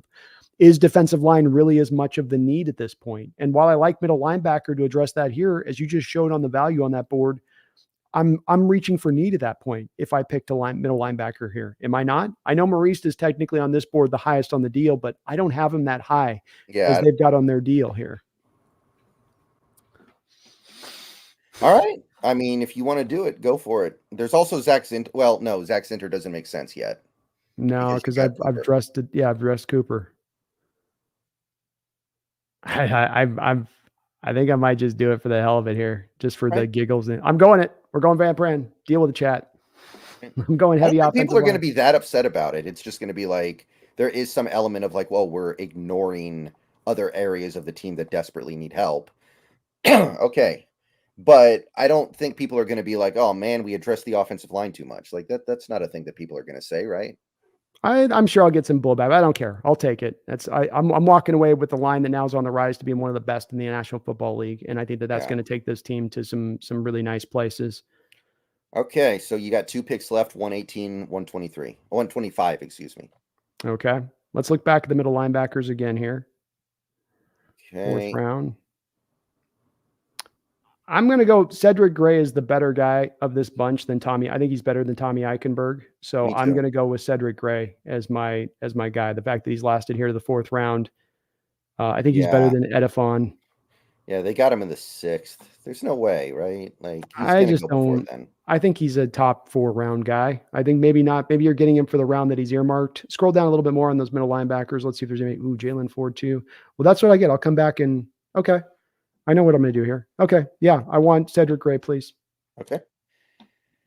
He might test really poorly. That's the one thing that could happen with Cedric Gray. There are It's some possible. rumors that he runs like a 4.7, but that's an old 40 time. Like Derek Young's 40 time used to be 5 seconds, and then he slimmed it down to like 4.35. So I'm There we not go. worried about it that much yet. There we go. All right, so my final pick. Um, You know, my, the Alabama edge guy, this guy might end up being a defensive lineman, a Bugby. He actually really caught my attention as the season went on in a positive way. I haven't taken a long look at the guy quite yet. Um, See, I think I want to go back to middle linebacker again with Edifon, Edavoso, or Jalen Ford. I don't think Jalen Ford falls that deep into this draft either. He's not going to, I don't think he's going to land there. I'm not a He, big Eichenberg guy. yeah, like Ford might end up playing safety in the NFL. I feel like coverage is his strength. It And is. He's great in coverage. How about strong yeah, safety? Let's take a look at that. Is Hicks still there? Nope. Hicks just got taken by Dallas. yeah, Bew Braid, Cole Bishop, James Williams, Williams those would are be the top guys. interesting. James Williams might be an interesting guy here. Hmm. Do we take it at a Foso over Eichenberg, or is Eichenberg at least solid enough in the fourth round that you take him? You feel okay there? I'm torn on this one, Brendan. Don't fall for the Ohio State pedigree. They've had some good middle linebackers, man. Hell, They even Mike have. Vrabel, the guy we're looking at head coach, has been good through there. I mean, they know how to churn those Ooh. guys out. If we get Vrabel, we're definitely getting Eichenberg, is what you're saying. I think I got to go with it for that reason, Brendan. I'm Okay. I'm gonna Eichenberg late fourth round. I don't like him, but in the late fourth, he's got NFL size. Let's do it. They're not gonna like my draft, but I don't care. Yeah, who cares? C Okay, minus they on the like your Brendan draft. trade. They don't. Wow, they don't like Sweat. What is up with that, man? Yeah, they don't like this mock draft at all. No, Like, I figured they wouldn't, but I don't. yeah, I trust in this draft would make us yeah. much better on the lines of scrimmage. For some reason, they really devalued like Bebe and Van Pran. I think Van Pran might go in the second round, honestly. I agree. That's where it comes down to is like, okay, I'm in that round, Brendan, and those guys are maybe not as much the position to need other areas like middle linebacker. But if I'm going by value and I'm saying that I'm pounding the table saying value's got to carry the day, if I have a second round grade on Van Pren and Bebe and I've got them in the back of the third round, I've got to stick to my guns on that and say that's where I've got him. I got to take him. And I continue to come down to say this, Brendan. I really believe in this: is that there is no team out there that invests heavily in their offensive line who says, "Damn, we put too much in that offensive line. If we weren't so driven by making this offensive line, we could have had a really good team if we poured into more assets in other places." I think teams instead go the opposite direction of it. And I want at the center of this draft try to prove the lines. And I thought about going another defensive lineman at some point on this, but we had to come back and deal with linebacker a little bit. And if one of those two guys can be players, you bring back Bobby, you're okay at the middle linebacker. And I'll tell you what, Tavonde Sweat will help any middle linebacker behind him because he's going to command the double teams Yeah. up front. And by the way, remember, guys, both of our mocks still had picks in the 5th, 6th, and 7th. So we were going to be able to fill out with depth a little bit. Mm-hmm. Yeah. Yeah. I'd love to ideally come back and get the middle linebackers there. If there was a Colson, if there was a middle linebacker in that third round that was a little bit more enticing in that spot we're picking, I'm jumping. But if offensive line's the strength at that point, if that's where the value is, I think you got to go that direction, with it a little bit. Okay. So at this point, do you want to try to like run one more sim and we kind of do it together? Like, I'm down. Yeah, I'm okay. open to it. Okay. So let's see if we can try to find the right middle ground here. So let's do this again. That's 4 rounds. Let's do a little more randomness. Yeah, that seems about right. I wonder, like I know that everybody has a plan to not draft for needs when the draft starts. I wonder if, like, in real life, you were trying to set this slider at how teams actually do their business with BPA versus need. I wonder where that would end up landing. I think it's 60 to 70% of the teams end up drafting for most of their picks in need, and that Yeah, 30% of the teams actually truly draft to value. yeah. Just for fun, do you want to make this a 7-rounder just to Sure. span things out a little bit? Okay. So let's I'm not going to trade up here, so we're just going to go to our pick. But this time, let's consider not trading back just for a second here, since we did it the first 2 times. So, by the way, we could trade down, but only with the Bengals. So we're only going to go down 2 spots, meaning we could get a 3rd round pick from that. Do it. By the way, in real life, I don't think the Bengals would do this. I don't think they'd give up 80 to move down 2 spots. No, I don't think so either. So maybe we don't do it because it's not realistic. But if it's, I'm down to it if we want to do it. Yeah. Well, I would definitely do this too, but Bengals aren't this bad of an organization anymore, are they? Probably not. We could throw back a 5th or something just to make it feel good. Okay. Yeah, I'll do that. Okay. So now we're picking here at 18. We could trade down again, but let's explore these options a little bit more than we've done the last couple of times. Okay. So we've got Jerzan Newton. That's interesting, right? He's by far the best defensive lineman in this draft, right? Mm-hmm. Fuaga is gonna be a very intriguing right guard slash left guard slash right tackle prospect, I think. I don't know if he'll be able to play both, but he'll be able to play at least one of them. A guard? Yeah. Okay. Yeah. Okay, you've got Turner. That's interesting. Latu. Some people love Latu, by the way. A lot of people think Latu's the best edge in this class. Like his pressure rate was off the charts. Yeah. He's a little like Braylon Trice, where they don't exactly have the type of physical profile with the traits that jump out. It's that they get the job done with technique and know-how a little bit. Okay, so do you think that Newton's worth a top 20 pick? Like if he was here, you would be down with that? Or do you think he's not a good fit? I'd be down with it, but I don't think he's as good as Kalijah Cansey was last year. So if I'm picking in the top 20, and I'm taking him, technically, yeah, the value there is fine, I guess. But I'm also thinking I would probably still be wanting to trade back at this point if we could do a double dip trade, staying inside the first round, but finding a different trade. I Okay. think we might have some who want us to post a little bit as a maybe a Okay. 4. Well, if we're trading back, our only option is Tampa at 26. So go 18, 26, 58. Okay. That has a 50-50 shot. Throw the win. Nope. Yeah, Tampa Bay. Come on. Come on, We Tampa. throw in. Okay, that makes it much more likely. So I guess we could just do that. Yeah, let's do it. I really don't know if a pick in the 6th round is going to make a difference in real life, but in the simulator, it does. Yeah. Okay. See, this So is where I now we're want to back get at to because 26. we're in from my perspective on this, we're in tier 2, and you might yeah, I know we got a couple people wanting to do maybe a little bit of a poll here on some Yeah, of these yeah. I'm equations. setting it up now. I'm setting it up now. So, really what's at the heart of this for me, Brendan, is that this is the clear place to pick up the extra pick. The talent here is so similar in tier 2, in my opinion. When you talk about Newton at 16 versus Byron Murphy, and knowing that Zerzon's going to be a better player than Murphy, I don't know. Maybe he will be.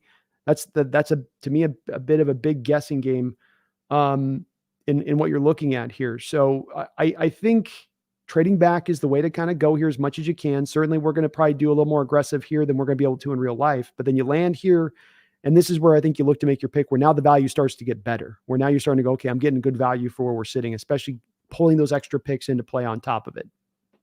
Okay, so now here we are at 26. Braylon Trice still on the board. That would be an interesting hometown pick.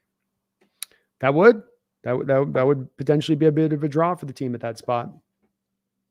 People would hate it, but if we came away with one of the top safeties here, I would not mind that at all. I wouldn't either here. Quite frankly, I think that the value might even be better for a Newbin, for instance, than even over Fatanu or Barton here.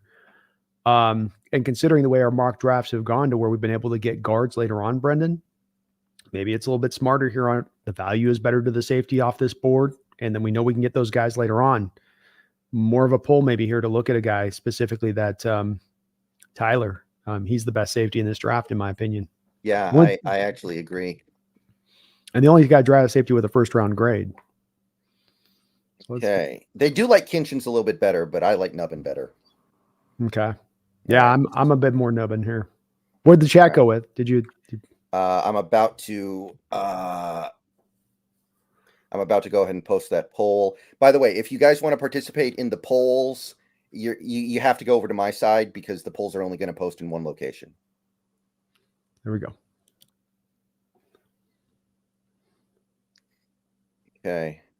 So yeah, let's do Nubbin, and that's going to be like our third first round pick in this sequence here.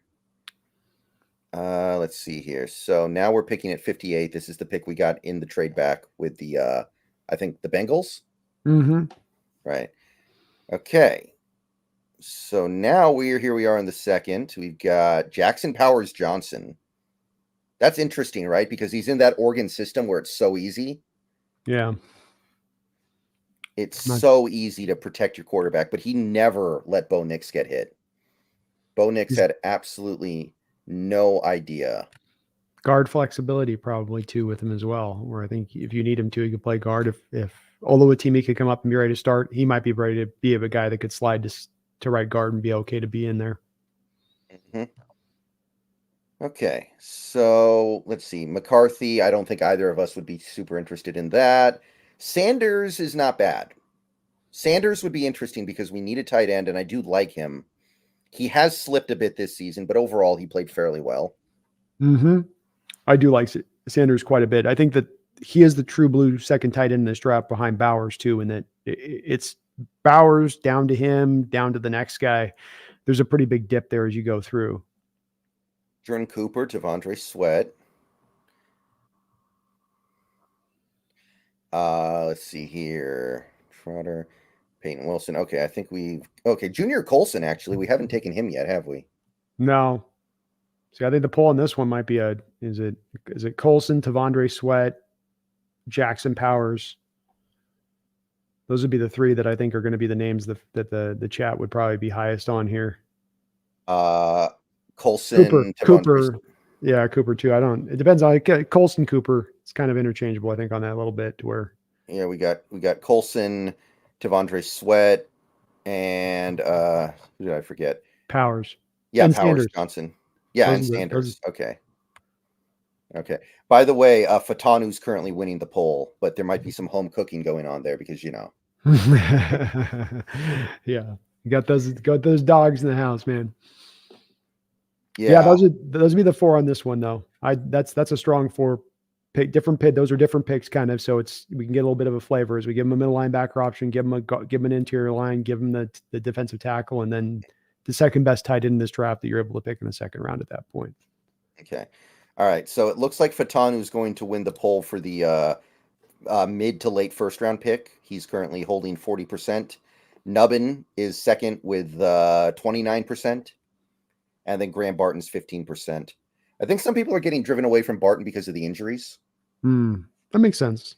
That's Mhm. something always concerning with prospects. They look at them medically for a reason. Yeah. All right. So, what should we do first? Let's figure that out. What do we want to do here? So, Powers, Johnson, Sanders, Cooper, Sweat, and I'm gonna say Cooper ahead of Colson for now because it seems like Yeah. everybody's landing on that side, but I'm not Well, sure if that's going to be the case. no, that works. That works. I think in my mind this comes down to a Tavondre Sweat Cooper question. Because Yeah. I think that Tavondre Sweat is a better defensive tackle than Jackson Powers is an offensive lineman. Let let's do Cooper this time because we did Sweat last time. Okay, I Cooper kind of works feel for me. like that. Either of those ones I would feel strong with. I feel good about. Yeah, I think so. I really got turned on to Cooper. Okay. So I'm going to go ahead and punch that in real quick here. And then I'm going to go ahead and post the poll. Yeah, Fatanu is going to win that poll. So let's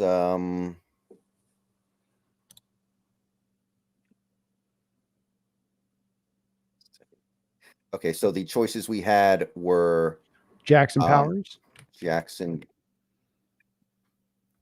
Johnson, Edgerrin Cooper Tavondre Sweat, to Vondre Sweat.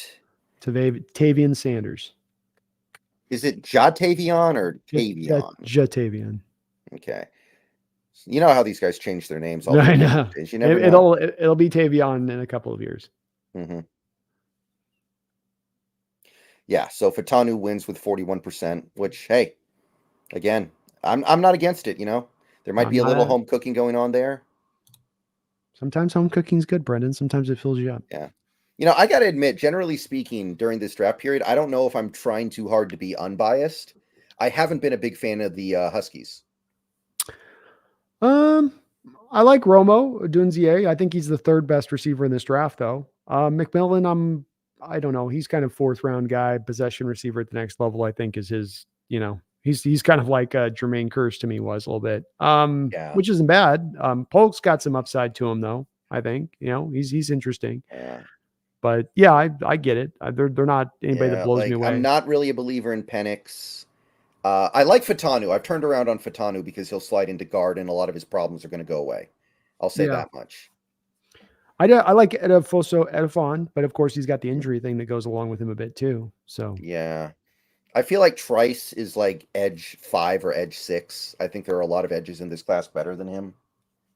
that's fair. That's where I've got it. Yeah, I do have Trice ahead of Verse on my list. Really? So I do. Yeah, I No. think Verse had a bit of a down year this year. I think Trice has come on strong, and so Verse, you really have that one last year of good production this year with okay production.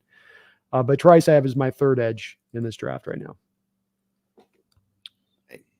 I'm like Troy Aikman doing commentary on Cowboys games. I'm trying way too hard to be unbiased. You got to fight against it. I get it. Mhm. By the way, Devondre Sweat is lapping the field. Oh, geez. Yeah. Well, Yeah, understandable. yeah, he's Understandable he's there. awesome. He's unique, man.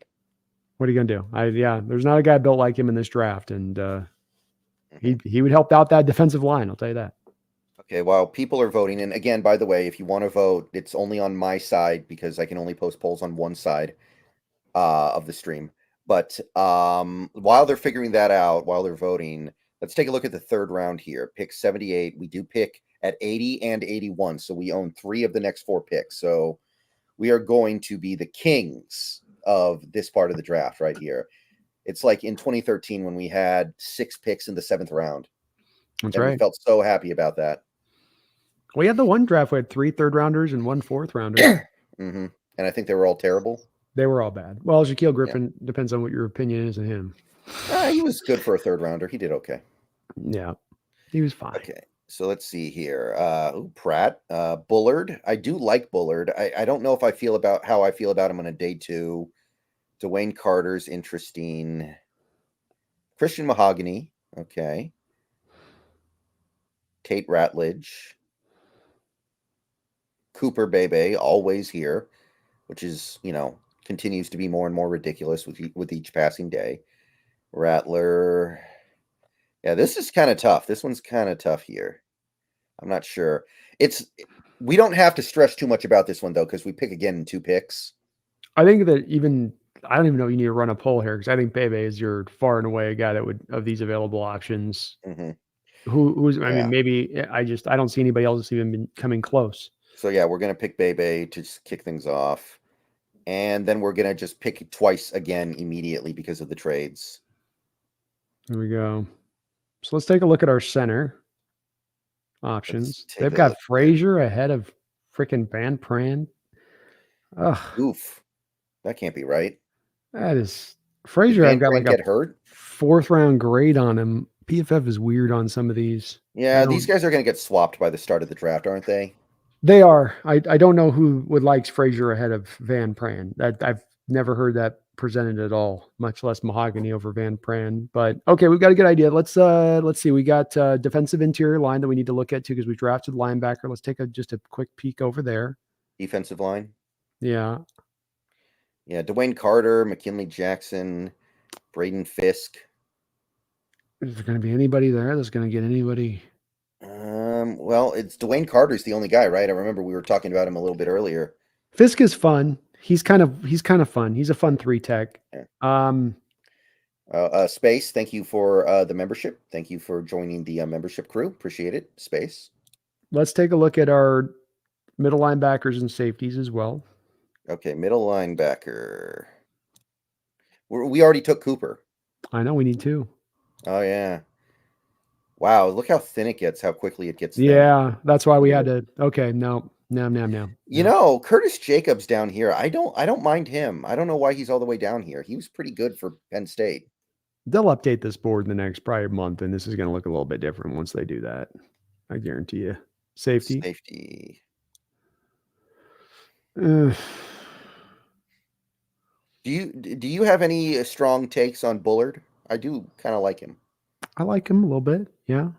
I watched a little bit, I think more of his tape last year than I saw this year, I think. I haven't dived back into him as much this year. Okay, so go back to our overall board.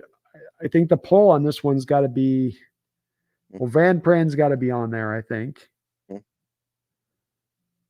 I'm going to go ahead and end the previous poll that Devondre Sweat is dominating in. Powers Johnson got 19%. That was the 2nd place. Okay, so how about this one? We'll go Cedric Van Pran. We'll go with Dwayne Carter as option number 2.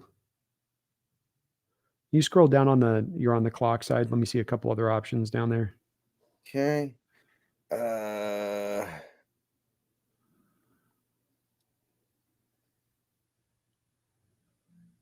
So let's see. We did Cooper Bebe as our left guard. We did Van Pran. You can technically put Tate Ratledge on that thing because we haven't addressed the right guard yet. I know that they may not. And how about we put Spencer Rattler as the 4th, just to give them an option for a QB? Okay. You like Rattler more than Pratt? More than Pratt? Yeah, no, Pratt. I haven't looked at Michael Pratt yet. So yeah. Okay. All right. Okay. So that's the poll. I'll go ahead and post that. Okay. So we haven't taken a quarterback yet tonight. It would be kind of fun to take Rattler just to kind of throw a little curveball in there, I think.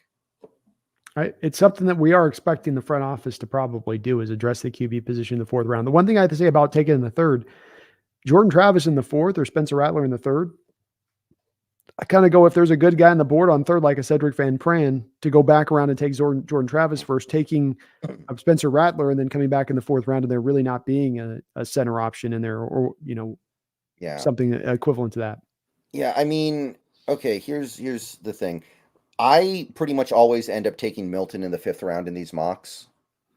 And I feel good about that because I feel Yeah. like his potential is so high. And it's a 5th round pick. That's why I haven't taken a quarterback on my side or really advocated for it, because I feel like that's the best thing that we can do. I think I tend to agree. Scroll, if you could, for me a little bit more down. Let's make sure we got no other names here that we're maybe missing that are. Okay.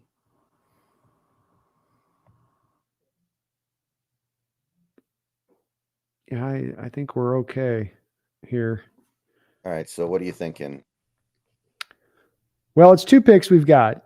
I think that if I can bring Van Pran in now and pair him up with Cooper Bebe, and we've already addressed what did we already address with the other picks here? We had Oh, that was with our 1st round pick. yeah, Oh, first round pick we okay. did center, right? We did Tyler Newbin first round, so we addressed centers. Yeah. Centers taken care of. We came back in the 2nd round and we took um, Edgerrin Edgerrin Cooper, Cooper. So middle linebackers kind of handled a little bit, and then 3rd round Bebe. Bebe, Van Pran and Bebe. I mean, Yeah. Okay. you know what I mean? By the way, Van Pran is running away with the poll. Rattler's a Okay. distant second. Yeah. I mean, Van Pran to me on that right there. God, that'd be so awesome. Cooper Bebe and Yeah. Van Pran on the inside.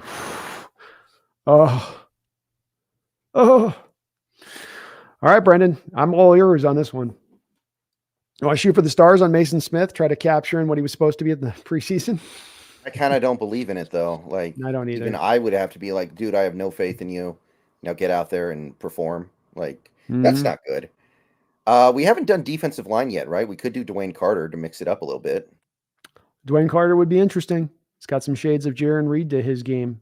So he would be a fun guy.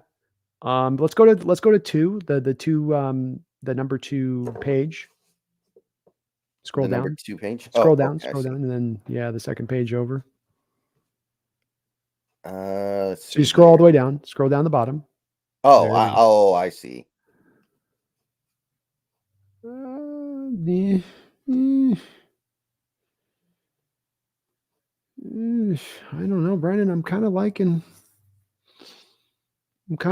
defensive tackle here. Yeah, it's either that or Rattler just to mix it up a little bit. And I don't even like Rattler that much, but So the God, question comes in, if you bring Leonard Williams back and you have Jaron Reed, you are picking this guy in the 3rd round at that point as a guy who could be sitting behind. He could be essentially at this point 4th, because when you look at the 2 guys we've got as defensive tackle here, you've got Dwayne Carter, who's a 3 tech, and then you've got the Fisk kid out of what is it, Florida State, who's also a 3 tech. So the one issue here with this to consider, Brendan, is that you then stick yourself with you're putting him as the 4th 3 tech on your roster at that point, right? If you bring back yeah. Leonard Williams. Yeah, I mean, Jaron Reed's going to be out of here sooner rather than later, though. He's on the last year of his deal and he's old. It is a good pick for the future at that point, and you can't have too many defensive linemen, but you might be finding yourself in a lot of games this year with him inactive there, because you're okay at the front side of it. But I will give you this: the value standpoint, he's the best pick. You haven't addressed it in this draft so far. I don't like the middle linebacker options that are available at this point. We've already addressed the safety, so we haven't hammered the lines like I hammered the lines in mine. I think there's some intelligence behind it, man. Let's do it. We haven't taken Dwayne Carter yet, and I do like him. He was somebody who kind of snuck up on me over the course of the season. Let's do it. And now we're picking again at 118. All right, so things have changed quite a bit. Let's see. Still have Jordan Travis. We might have to come back to that one. Mm-hmm. Still have Joe Milton. Let's see here. Ooh, we could where's Jerry Rice's kid? Is he still here? He's off the board. Yeah, I don't see him. Or what are we doing at tight end? Cade Stover still made it to round 4. Okay. Theo Johnson, by the way, really interesting potential on that guy. He's big and fast. Hmm. Keep an eye on that. I like some of these sleeper tight ends, like Ben Sinote was really good. Dolan Holker. I watched way too much tight end tape this year. Yeah, they're okay. All Yeah. right. Not seeing much here on No, the offensive line. Zach Zinter's still there, but we don't really need to do that now that badly. we could. We went center, left guard. We go right Yeah. guard. Oh, there's Bo Melton's brother, right? Yeah. I don't think there's anything at cornerback that's going to be all that interesting to us. We already Middle did linebacker. safety. We already did linebacker. Do Ooh, linebacker again. Let's look. Tyler Davis. Dang. Tyler Davis could be interesting. But again, now you're to the fifth. You're to the fifth 3-tech on your roster. I would say coming back to middle linebacker might not be the worst way to go on this one. Well, the issue is who's it going to be? But you got the Notre Dame guy, Eichenberg. You do have Gray. We do kind of like Gray. I think we like Gray best of that list. Yeah. I would be okay with kind of Mhm. Edifon and maybe even Eichenberg at that point because you are getting we're talking about midway through the fourth round here, right? So we are getting into that territory that's right on the edge of, like you said, you just kind of grab the BPA, and Okay. if we could, if we get lucky, you walk away with your two starting middle linebackers that you have a need for, and that position is going to be cheap going in the future. If worst case, you walk away with one in Cooper and another guy that at least can be kind of a special teams demon and / a good backup for you at both positions. Okay. Okay. The poll is Jordan Travis, Cedric Gray, Tyler Davis. Is there a fourth one that makes sense? Did you do Jordan Travis? You said Jordan Yes, I Travis? did Jordan Travis. Oh, Cade But, Stover. yeah, Stover. put Cade on there. Okay. Poll is posted. By the way, Van Pran dominated the third round poll. Okay. That's good to hear people on the same page as we are with this. Mm-hmm. Kind of wish we could put a fifth option of Zinter on this one. Yeah, that would actually be kind of interesting to see where it would go. All right. It looks like people like Stover, but Travis is not far behind. And I mean, we probably should take a quarterback at some point tonight. I think with Jordan Travis, there's a significant difference between him or what you get with Milton or any other quarterback in this draft at this spot. I like his talent. I've watched him the last couple of years. He can play the position. He's got a little bit of size limitation, but the arm strength's good. He's got all the mobility you're going to look for from the position. You're really benefiting on this one because he got injured. Otherwise, he probably would have been a third round pick in this draft. So this is you being able to kind of take advantage, not that you're purposely trying to, but you're able to take advantage of his injury in order to do this. And boy, you look at that quarterback position. Once you start getting past this point, if Milton is gone by the fifth, which I don't know if Milton's going to last to that point, then you're He's going to picking kill the combine, man. He's going to destroy right it at the combine. He's going to throw some 85-yard pass or off his something. knees. Yeah, Yeah. I think there's a lot to be said for going to potentially Travis here. I do like middle linebacker. I think that would be the one that I'd be drawn to. I can't go with Tyler because you have too many 3-techs as it is. I mean, you're stocked with 3-techs across the board. If anything, you need more nose tackles than 3-techs at this point. All right. Let's do Jordan Travis. Mix it up a little bit here. He's, once upon a time, Schneider loved Russell Wilson, and maybe he'll fall in love with Russell Wilson's illegitimate son. 2.0. Yep. All right. Let's mix it up.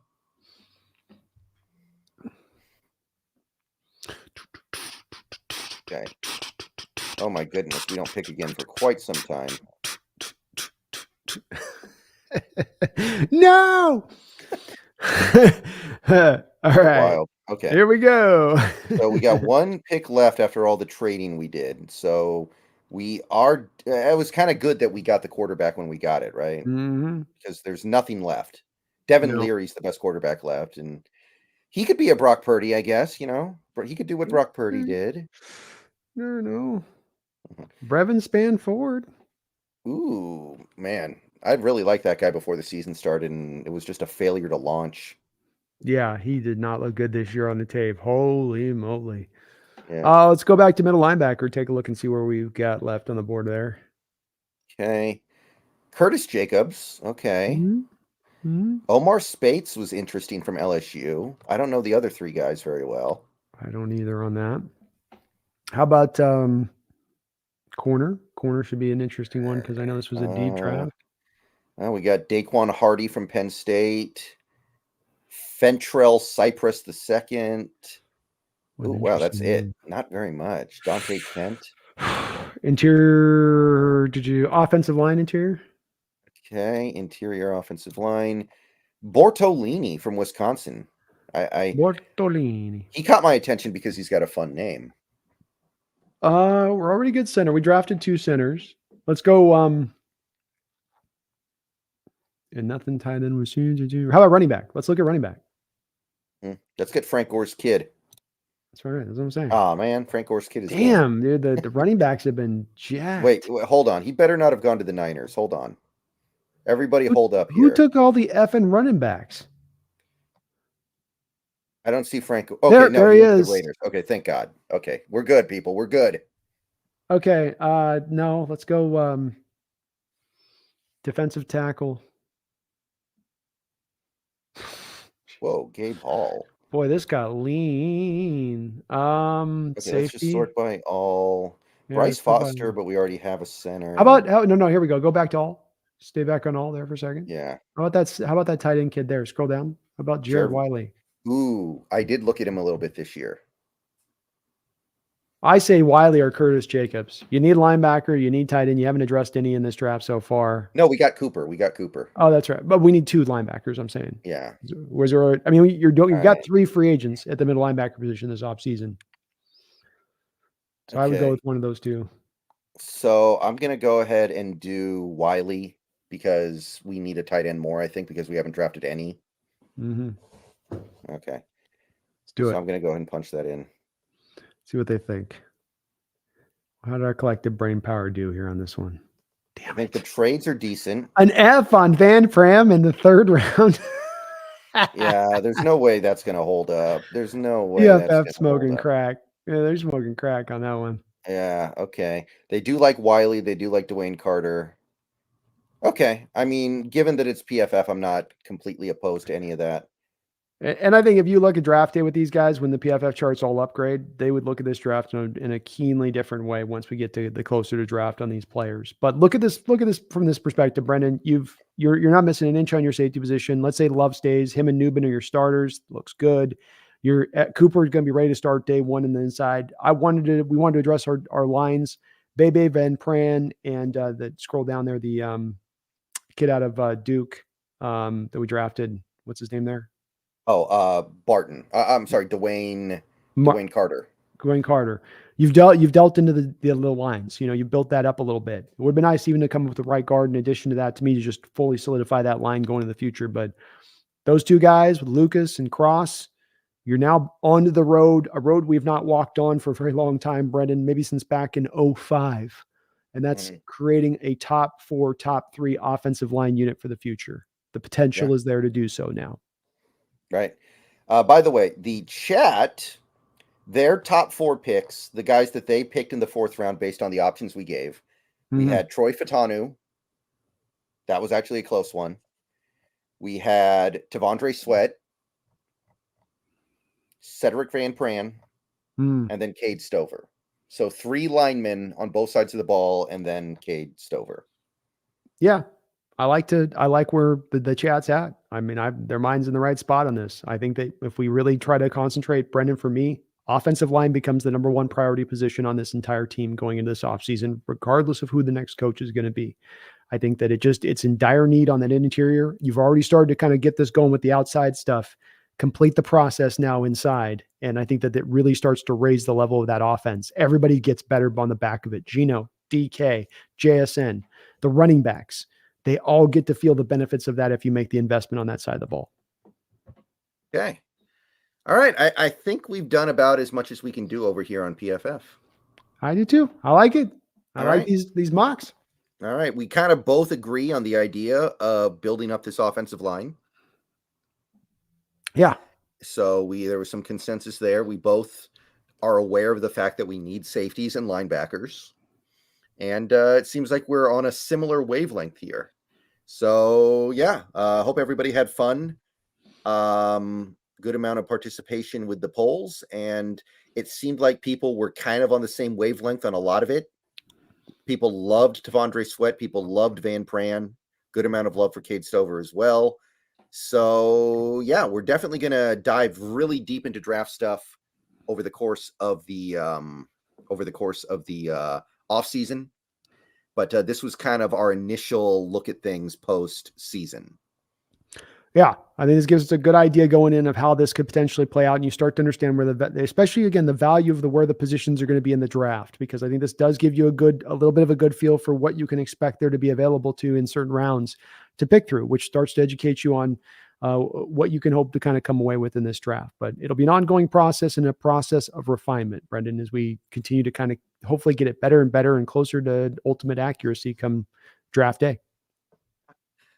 Okay, so I think that's going to be the show for tonight. So thank you, Brandon, for coming out. This was a lot of fun. Hell yeah, I enjoyed it. We'll probably do more mock draft stuff down the line as well. So everybody buckle up for that. Let's see here. So next week we are probably going to start opening things up in terms of like off-season stuff, salary cap, ways to create cap space, ways to push some money out, some contracts we can do with our guys, and then we'll get into free agency stuff. Does that sound good to you? Sounds like a great plan of attack. Mm-hmm. All right, so that is currently the plan. Obviously, we might have a head coach by this time next week. So if that happens, we're going to talk about that. But I don't think we need the whole show to talk about our head coach. No, and we might be doing an emergency stream too, depending on where timelines overlap with that. So we'll just we'll kind of have to feel that one as it goes. But no, that'll be the next couple steps, I think, for the next few shows. Start to get an understanding where our cap's at, so we can prep up here for free agency and know what we're going to have to spend and what we can get done.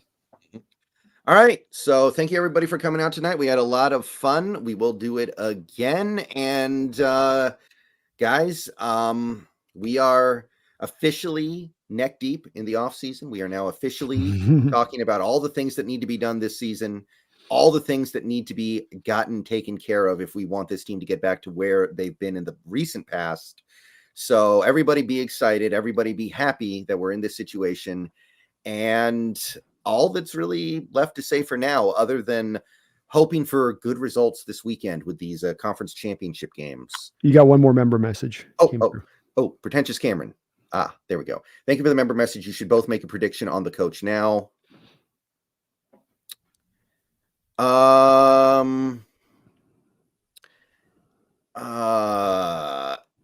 mean, it really feels like it's Johnson or McDonald because we haven't hired anyone yet. Like somebody pointed this out. If we wanted Dan Quinn, wouldn't he have been hired long ago? Because he's been available. You certainly think you wouldn't have let him get to a third interview with Washington, right? Yeah. If you wanted Vrabel, he's been available since the season ended. Mm-hmm. Yeah. Well, one thing with Vrabel, I wonder is a little bit more of patience on his part in the situation too, where he doesn't feel like he's pressed to have to go and look for the first job he can go get either. I think that he's been a bit patient with it. So I guess I'll just go with I guess I'll go with Ben Johnson since Schneider said they wanted an offensive guy. I hope Johnson's my number one guy. I'd like to see it. I'm going to make the prediction, and I know there's not a lot of connection between the two on this one right now, but I'm going to make the prediction it's Mike Vrabel when it's all said and done. Yeah, I could go for that as long as he's bringing the right offensive coordinator with him. I think that's a great option as well. You get the Arthur Smith combo. I truly believe it. And if that's the case, I think, he comes into it, Brendan, and I was, looking and did a little show earlier today about the items that you really need a coach to come in here and do, Brendan. And yes, it's about a guy with forward thinking and brings an approach that's going to, be cutting edge and all that other good stuff. But there's actually a line of other things that have to do with issues that have been plaguing this team for a long time. And that if you clean those issues up, the team will lift up with it, right? It doesn't necessarily need everything cutting edge. It needs discipline, somebody that can teach the tackling in this day and age in a way to make it work without being able to live, action it, to be able to connect with players. I had about 10 different items I put down that I was looking at. Innovative defense, bring an identity to the program, develop young talent. These are the things as much as anything that you need. And when I look at a guy like Vrabel, the secondary items that aren't always looked up as the number one forefront items on a given coach. He checks all of those boxes and what he brings, and the certainty, I think, in that he can cover those. He's shown an ability to maximize talent. He's shown an ability to connect with players. He's going to bring the discipline aspect. He will bring an innovative defense to play. And so it's a lot of it to me that just makes a lot of sense with bringing him in, because I think if you clean up those things that have been our messy room without having to, create whole new hallways and just clean up what's been a mess, that then elevates this team up in itself, almost on its own. Mm-hmm. Right. You buying it? Yeah, I think so. I'm not against it at all. He's one of my top guys. Now it is contingent on him bringing in the right offensive guy, like a Arthur Smith or even a Chip Kelly, by the way. I think that'd be cool too. That would be pretty crazy. I Yeah. think they As you kill each mentioned, other, but you might it win a would, Super Bowl first. it would be wild as hell, but Chip and Quinn would be wild. I think that's a combination. That wouldn't make sense to me, Brent. Like you mentioned the other night on my stream with it would be fun for content coverage. Don't get me wrong there. I mean, his offenses are like nothing else, but you have his extra plays he creates over the course of a year, right? Because he's running hurry up, right? So it's a lot of, 3 and out sometimes because it's hurry up and 15 seconds have gone off the play clock. Meanwhile, you'll have a Dan Quinn defense coming from the Carroll tree, which has got the bend but don't break designs in its pass to it a little bit. And so extra snaps end up accumulating on the back of your defense on top of it, extra accumulated snaps on the offense. I think that's a team that starts to get worn down over the course of the year if you put those two attributes together. Do you not? Yeah, I would agree with that. But you know what? It would be a lot more fun than the team that we had last year. I would not deny that. It'd probably be a train wreck, but I have a weakness for Chip Kelly. I like that guy. Hey, like I said, it would be fun. And I mean, it's like you hear rumors of, Quinn comes in and Chip Kelly again, and then they go in and they get Justin Fields so he can run the Chip Kelly offense, right? The old Marcus Mariota Oregon style offense. And just like, here we go. It's outside the box. It's, I don't think Chip Kelly can do it as a head coach, but as an offensive coordinator. I mean, at the NFL level, I don't think he can do it as a head coach at the NFL level in that way, but as an offensive coordinator, with a coach who can kind of keep him under control, keep the reins and the bit in his mouth, so he doesn't go too hog wild with it. Might be able to work. Right. But yeah, I would say I think it's going to come down to Ben Johnson or Vrabel. I do think those are the two guys. My sleeper, if like everything if the bottom falls out on our on everything and Quinn goes to Washington and we're just like, oh crap, what do we do now? My super sleeper would be Frank Smith. He's kind of lurking there and everyone's forgotten about him because he doesn't call plays in Miami. And I feel like we could just swoop in the 11th hour and just be like, yoink. I'll go with Graham. That one just has always felt like I know their interest is there, but that one seems that'd be the outside the box. No one's expecting. That one and Kafka are the two that is like, whoa. Yeah. Whoa. I like Kafka way more than Graham, though. At least Kafka would be intriguing, I think, because he comes from a good tree. And I do think he did a good job with the Giants in 2022. Mm-hmm. Yeah. I mean, it's early for him. He's not done enough. He needs to do way more work to get this job, in my opinion. Patrick Graham would just be like, kill me now. I could not get behind that one at all. I'll struggle with getting behind any of those. None of those are going to be for me. You're going to have to give the hard sell for me with Kafka because I'm just going to be sitting there like, no, this is not. How about Joe Brady? No, you can't go. We're going from Coach Carroll to Joe Brady. We're going from Coach Carroll to Mike Kafka. We're going from Coach Barrel to Patrick Graham. Just say it out loud. I mean, just say it out loud. It doesn't add up. It doesn't make sense. And I don't. Joe Brady is like, I looked it up, 3 months older than me, which is so wild to me. Yeah, I saw think that. I was like, damn. It's got to take into account a little bit here that you're going to sell the fan base on this. And there's a partial part of this fan base that didn't want to see Carroll fired. You're going to go off of Carroll to go for some, unexciting, uninspiring hire. That's not going to get the fan base, rolling. I mean, they'll be somewhat intrigued by it, but you're certainly going to get people going, what?